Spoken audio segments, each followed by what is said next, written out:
Zero walishikwa, alafu aje akaongea na waandishi wa habari akasema kwamba shughuli imesuluhishwa na mambo yamekuwa sawa sawa. So sijui ili suluhisho vipi, napenda kujua.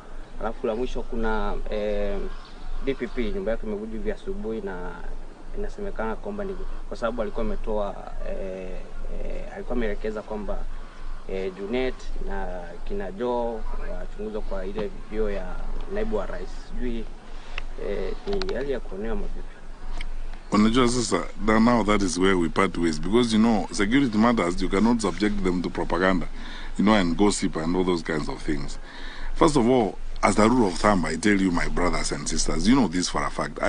You also want a responsible minister of interior in your country. When investigations are going on, as a rule of thumb, and our DCI is here, we have agreed in the security sector, we don't run sideline commentaries when investigations are going on, because then we interfere with the work of the officers who are, doing the investigations. The matter of the leaflets, some investigations are going on. We've already taken some people to court, and we are continuing to look for more information so that we get to the very bottom of the matter. But the process of punishment has begun. We will present the information we have, and our officers will present the information they have, and then the courts will decide who is right and who is wrong. And I don't want to comment more about that. On the matter of the Venezuelans, you know, these are two independent institutions. You forget one thing: the Office of the Inspector General of Police under the law is an independent office, and the IEBC is an independent institution. The two institutions come together and look at an issue like the one of the consultants or people who have been hired to do the work they are doing. In their wisdom, they take a decision, and all the issues involved have been explained and sorted out. And they agree that we have now explained all the gray areas on this matter. We are on the same page. Let us move forward. And they decide responsibly, I believe as responsible people, that let us not engage in press commentaries that are going to affect the conduct of the general elections. Why would we want to go back to them again and tell them, okay, so what happened? How many cups of tea did you take during that meeting? Who said what, and so on? Let's trust our Inspector General Police. Let's trust Mr. Jebukati, the chairman of the IEBC, on the decision they took on that matter. I am satisfied myself when I was briefed by the decisions of the Inspector General of Police, and we are fine. And then he has briefed us on the conversations he had with the IEBC on the matter. We are satisfied completely with how they resolved the matter, and we believe that is the responsible way of managing these affairs. Let us proceed now to another matter. On the issue of the house of the DPP, again, it applies to what I told you earlier. I don't want to make sideline comments now when a matter as sensitive as that has happened.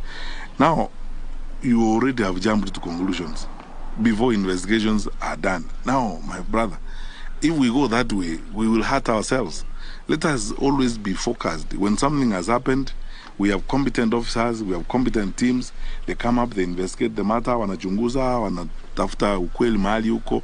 Kama kuna ushahidi wa kutosha, mambo fulani yamefanyika, wahusika wanapatikana, alafu wanapelekwa kotini. Tunataka kufuata sheria na tunataka kuishi kisheria vile tunatakiwa kuishi.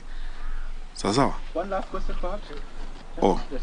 Bwana Waziri, I'm Bruhan Makom from Petrol FM. You're on record telling chiefs that they must follow the direction that the president has given. And you've also been publicly campaigning for Odinga. Don't you think, as a high-ranking official, don't you think this amounts to pressuring officials to pick a side? No, I will explain. And those are two different issues. And thank you for asking me the question. Number one, and I repeat it again, in a society of our kind, and all societies around the world, leadership is organized in the manner in which our leadership is organized. Can you imagine a case where the president says one thing and the minister says another and the inspector general says another? We don't want chaos in our society. In the security sector, when it comes to policy and implementation of government policy, we queue behind the president. That's what I've told chiefs. If the president says 100% transition from primary to secondary, and I want every child in school, how can you not do it in your location when you are a chief and the president has said that? If the president has committed himself, even at the UN, on goals that we must meet on this FGM thing, how can you tell me as a chief that you're not going to go around the villages to fight FGM, because that is what the president has said and that is what national government has committed itself to? So this is what we must do, and I will repeat it again. Now and any time in my life, even when I am not Minister for Interior, I would wish that the next Minister of Interior also lives that way. organizes the national government infrastructure to queue behind the president and national policy. That is how we manage the country. Because imagine a case where the president says, we are going to work with the Ministry of Education to fight examination cheating.